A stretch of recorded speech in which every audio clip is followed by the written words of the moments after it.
आता 6:30 वाजलेले आहेत, त्यामुळे मी आता फिरायला चाललेली. कसा रोड एकदम सुनसान मस्त आहे. त्यामुळे खूप भारी वाटतंय की चालत जायला आणि माझी किती दररोज तरी चालत जातोय, तरी पण माझी काही तब्येत काही कमी होत नाही. आणि ह्या रोडला इतकी भारी-भारी झाडं आहेत, की ती कोणाची पर्सनल असं झाडं नाही आहेत. फक्त रोडाला फक्त असलेली झाडं आहेत ही. कसलं झाड आहे किंवा ह्याचं फुलाचं नाव काय आहे ते तुम्ही कमेंटमध्ये सांगा.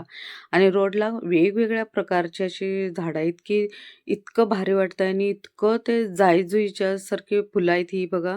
इतकी भारी वास येतात ना, की खूपच छान वाटतात.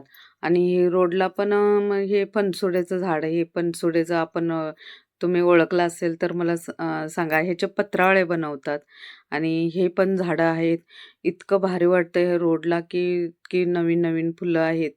त्यामुळे मला ह्या रोडला खूप भारी वाटते, की चालायला. आणि हे काही जास्त लांब जात नाही मी. एक अर्धा पाऊण किलोमीटरमध्ये अंतरावरती आहेत.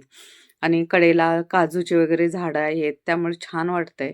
आता हे लागायला सुरुवात झालेली आहे आणि एकदम असं हाताला मिळायसारखे असं इतकं खाली आहेत हे काजू वगैरे.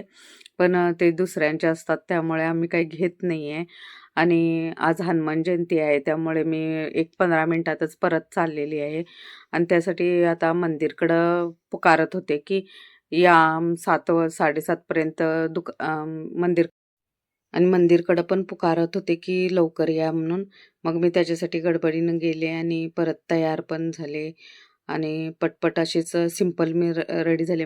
मी काय मेकअप वगैरे काय करत नाही. फक्त साडी घातली की झालं माझं काम असतंय. त्यामुळे काय मला टाईम लागत नाही. आणि आज माझ्या मुलगीची पण 10वीचा पेपर लास्ट होता. ती खूप नाराज पण होती. तिचं मन खूप उदास होतं. आज माझा लास्ट स्कूलचा डेज. तिला खूप टेन्शन आलेलं आणि ती रडायला आलेली हे वाटत होतं. एकदम नाराज होती. आणि त्याच्यानंतर मग आम्ही दोघी मिळून मंदिरकडे चाललेले आणि मंदिरकडं पण गेले. नंतर पूजा वगैरे केली. छान वाटलं आणि तिथं पूजा चालू होती.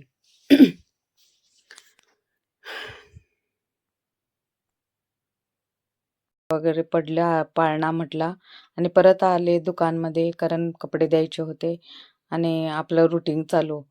हेच आपलं संध्याकाळपर्यंतचं काम होतं. संध्याकाळी जेवण पण होतं, पण ते काय शूट करायला मिळालं नाही.